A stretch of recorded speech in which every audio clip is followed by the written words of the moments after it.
Hello, this is RV Vagabond Jerry, and this is my third video I'm doing about overnight parking at Walmart.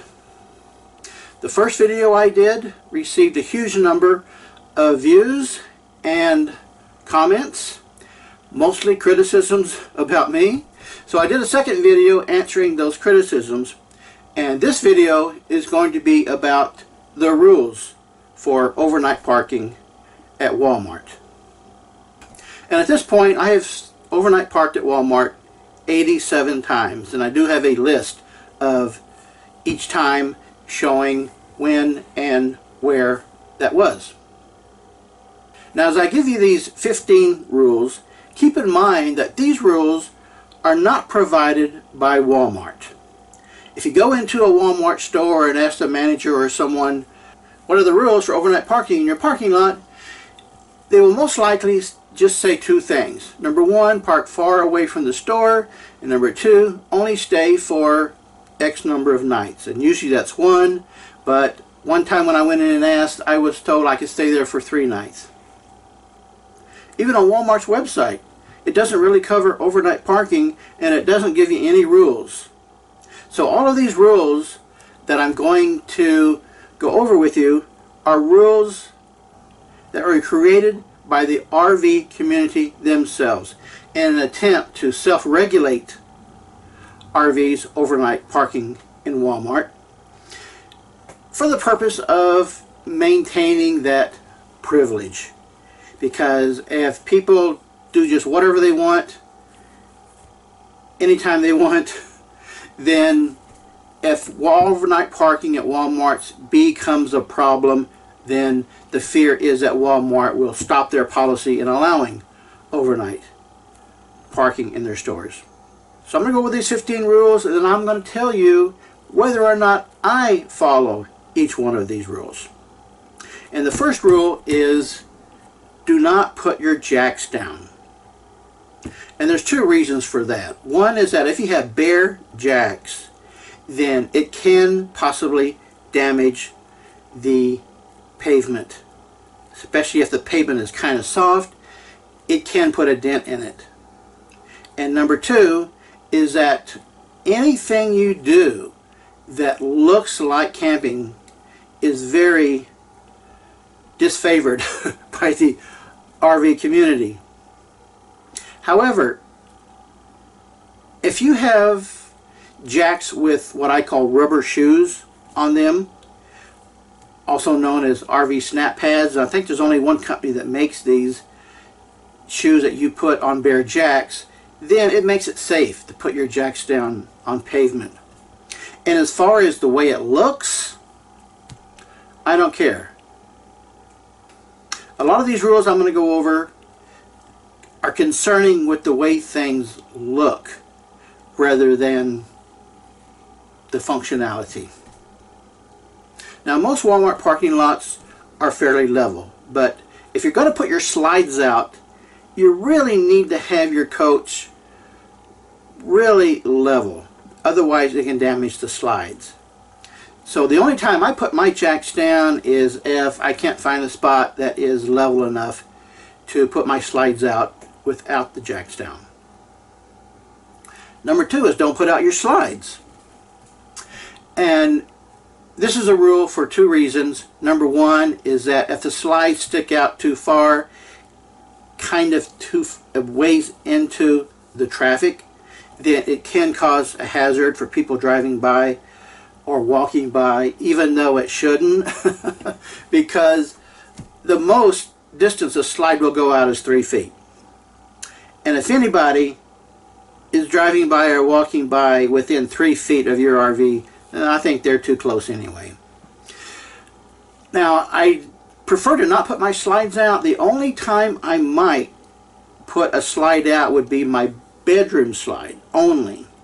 Because when I put my bedroom slide out, it provides 2 windows to the left and the right of my bed to provide for airflow if I need to have my windows open while I'm sleeping to get some cool air. And if you do find you need to put a slide out, it's always best to put the slide out over the edge of the parking lot. not that's going to stick out into the parking lot, but have the slide go over the edge where you're parking, right at the edge of the parking lot. That gets rid of any safety concern. Number 3 is don't use your generator. And that's simply because generators are noisy. The only time I use my generator is if I need it for using my air conditioner. If it's hot enough, and if sleeping with the windows open is still going to be too warm, and I really do need it cool for sleeping, then I'll turn my generator on so I can run my air conditioner all night. However, I try and position my motorhome so that my generator, which is way up front, is not right near another RV, so that the noise from it won't bother other RVs near me. Rule number 4 is don't sit outside and don't put out your awnings because that looks too much like you're camping. I think that's generally a good rule. However, it doesn't really apply in some situations. For example, a couple may be at Walmart and the wife is inside doing the shopping, and it's too warm inside the RV to sit in there, so the guy waiting for his wife to do the shopping might want to sit outside in a chair to be cooler, and hopefully not put out the awning. But if you need the awning for shade for a little while, I don't see a problem with it. It just kind of looks bad to the other RVers who are really strict about these rules. Number 5, don't put out your barbecue grill or other camping equipment. And I completely agree with that. Whatever you do, don't make it too much look like you're camping. Number 6, park far away from the store, far away from where the regular customers would be parking their cars. Absolutely, that is a very good rule. Definitely do that. Number 7, call ahead at Walmart before you get there and ask them if it's okay to park overnight in their lot.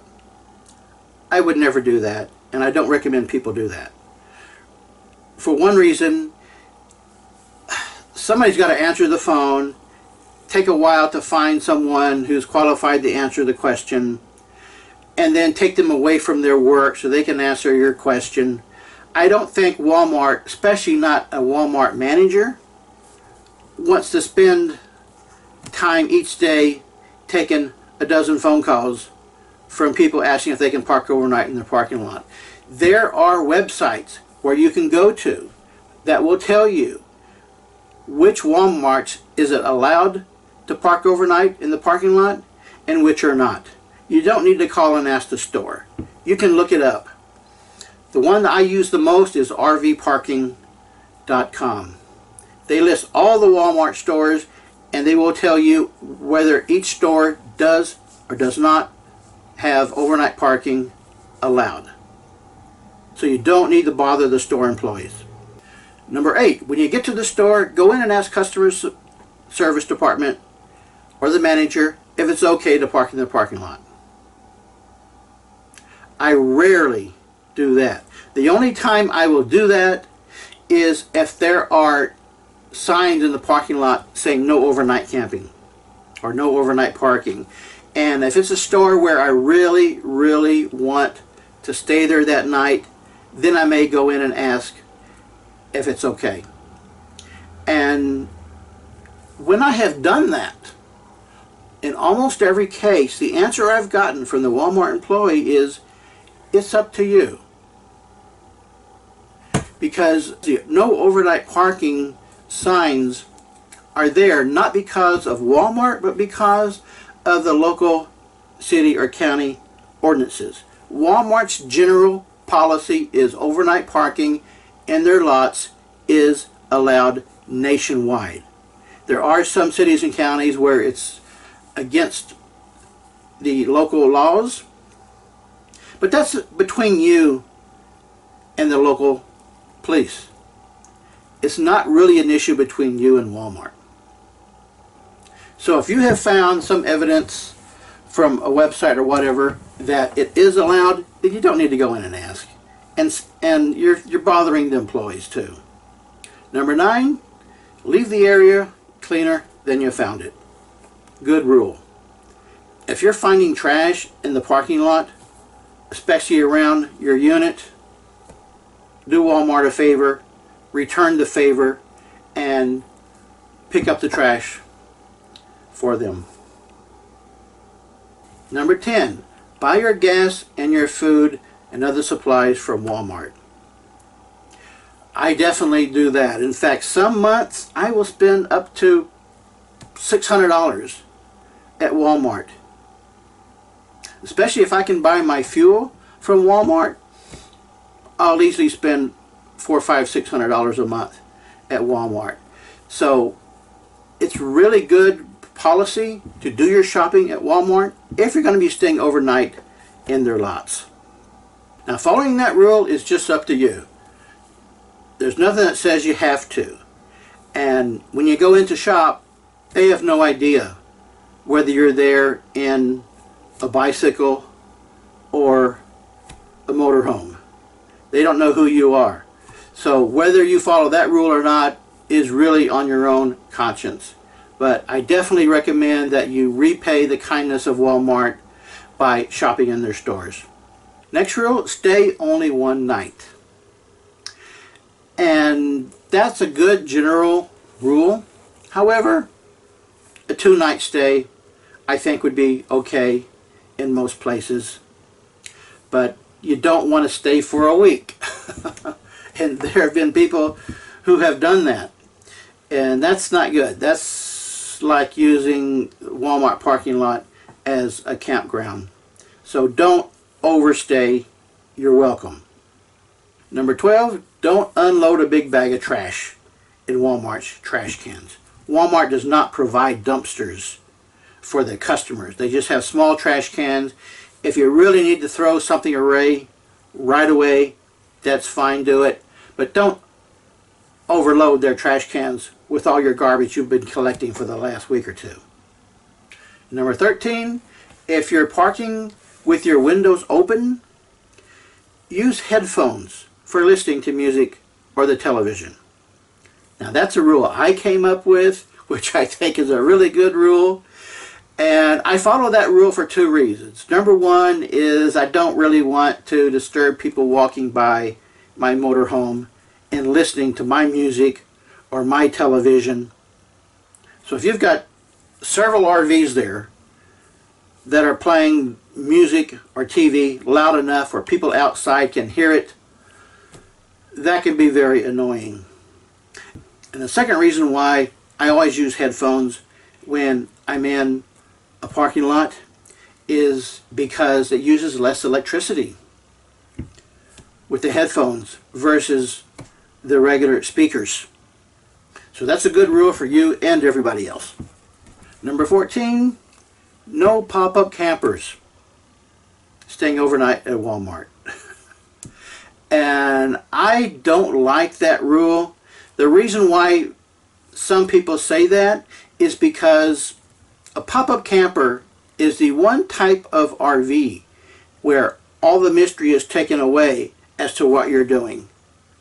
If your pop-up is popped up, then it's there because you intend to be sleeping that night. Although that's kind of the reason why you're there anyway. Just with a pop-up camper, it looks more like camping. But I don't like this discrimination against the lowest level of RV. So I do not approve of that rule that a lot of people do say. And lastly, do not unhook your fifth wheel or your travel trailer from your towing vehicle. I would say that's generally a good rule, because if you have a towed trailer, any kind of a trailer without the tow vehicle there, then it looks like you have just abandoned it and you have driven off for the day and you're doing your tourist activities or whatever, seeing things for the day. Not that that's all that terrible, but it does look more like you're using Walmart's parking lot as a storage facility.